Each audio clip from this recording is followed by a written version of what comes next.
Қайырлы таң, қазақ елі, қалдарыңыз қалай? 2-3 ай бұрын сіздер білетін боларсыздар, менің тағдырымды талқылаған, баласы қайда, байы қайда екенін білмейтін уборщица менің деңгейім емес деп менің жеке тағдырымды талқылаған, және оны 1,5 миллион парақшасы бар аудиториясында келеке мазақ, менің тағдырымды келеке мазақ қылған Рысбала Икрамбай қыздарыңыз қазіргі таңда бақылауда, тексерілуде. Енді Рысбала Икрамбайдың қолменен, тілменен, миыменен жасап отқан тағдырының шындықтары. 22 жылы Рысбала Икрамбай халықтан жинайтын садақаны тоқтатып, енді сбормен айналыспаймын деп сборды тоқтатты. Сол жылы Рысбала Икрамбай қазіргі таңда жылма-жыл тауып атқан балаларының әкесіменен заңды түрде ажырасқан. Менің тағдырым Алланың қалауымен тәлкекке түсіп жатса, Рысбала өзінің тағдырын және балаларының тағдырын, жаңадан туылып жатқан балаларының тағдырын өз қолдарымен ұрлықсын жасыру үшін тәлкекке салыпты.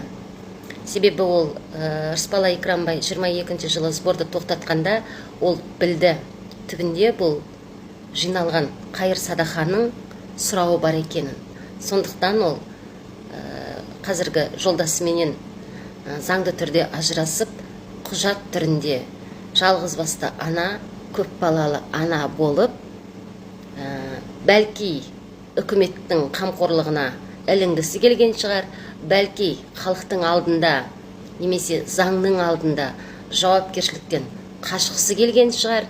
Бірақ Рысбала Икрамбай сбор жабылғаннан кейін қазіргі жолдасымен заңды түрде ажырасып, қазіргі жолдасына егерде маған бір жағдайлар болып қалса, балаларға өзің дұрыстап қарайсың деп аманат қып тапсырған.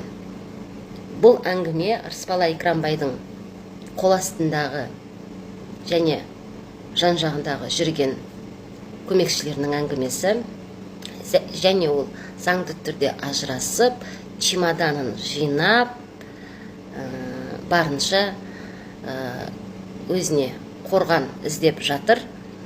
Себебі жылма-жыл туының бірден бір себебі ол заң алдында жауап беруден, заңға тартылудан қорқып,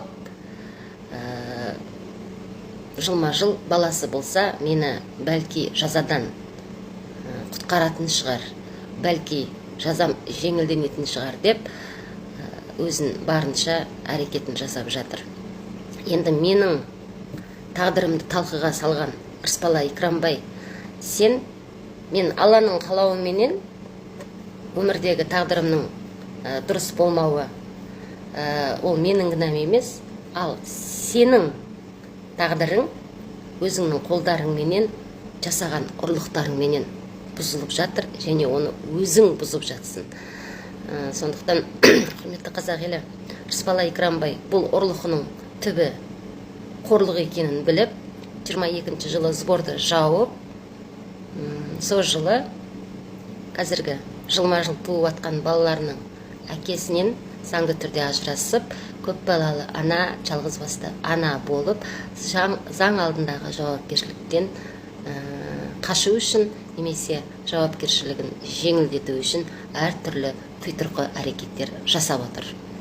Бірақ заң алдында ешкім статусқа қарап бөлінбейді. Заң ортақ, заң алдында барлығымыз бірдей жауап беруге міндеттіміз. Сондықтан Рысбала Икрамбай, 3 ай сайын бала тусаң да,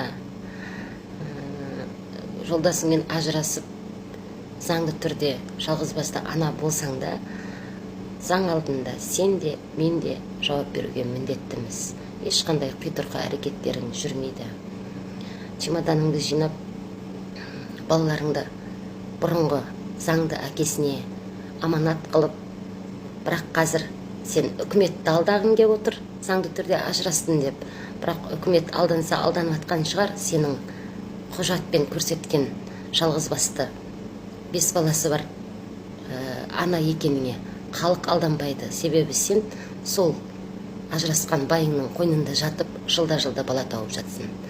Сондықтан үкіметті алдап, тегін үй, қамқорлық, жаңа заң алдында жеңіл жаза сұрағың келіп отқан шығар. Ол өтпейді. Себебі қазақ тіліне жанашыр, қазақ жеріне жанашыр Жансұлу 38 ішіндегі баласының 38 апталығында заң алдында жауап беріп, түрменің ішінде Ақниетті босанғаннан кейін 38 апталықта сотталып, 39 аптада түрмеден шықты. Сондықтан заң алдында алаяқ та, ел жанашыры да бірдей жауап береді, және жауапқа тартылады, және ақталады. Рысбаланың әрекеттері барынша құйтырғы бақылап отырмыз. Бақылана бересінде, себебі қазіргі таңда ең үлкен аудиториясы бар алаяқтық жолмен лотерея ойнатқандар, казино жарнамалағандар тізбектеліп, тексеріліп жатыр. 3,5 мен 7,5 миллион подписчигі барлар. Рысбала, сенің де күнің жақындап қалды. Себебі сенің қазіргі подписчигің 1,5 миллион екен. Сондықтан ешқандай құйтырқы әрекетің жүрмейді. Және кісінің тағдырын талқылайтын ешкім емессің. Құлап жатып, сүрінгенге күлудің қажеті жоқ. Ұрлықтың арты қорлық. Өзің қолдарыңмен өз тағдырыңды тәлкекке салып отырсың. Ұрлық жасап, халықтың қалтасына үңіліп, қайыр садақа жинап, қайыршылықпен өзіңнің отбасыңды, бала шағаңды, одан қалса әулетіңді асырап, бүкіл Икрамбай әулетін халықтың мойнына екі аяғын салбыратып, жылдар бойы бақтырып отырдың. Оның барлығына жауап бересің. Сенің әртүрлі құйтырқы әрекеттерің жан-жақтан келіп, тізбектеліп, тиесілі жерге беріліп жатыр. Өте ұзақ жұмыс жасайды, себебі сен өте көп құйтырқы әрекеттер жасап, халықтың қалтасын тонап, туған туысыңды байытқан екенсің. Қазақ ақымақ емес, алмақтың да салмағы бар. Алған кезде білдің, енді салмағын көтеріп жауап беруге міндеттісің. Менің тағдырымды талқылайтын сен емес, бірінші өз тағдырыңды өз қолыңменен талқандаған екенсің, Рысбала Икрамбай.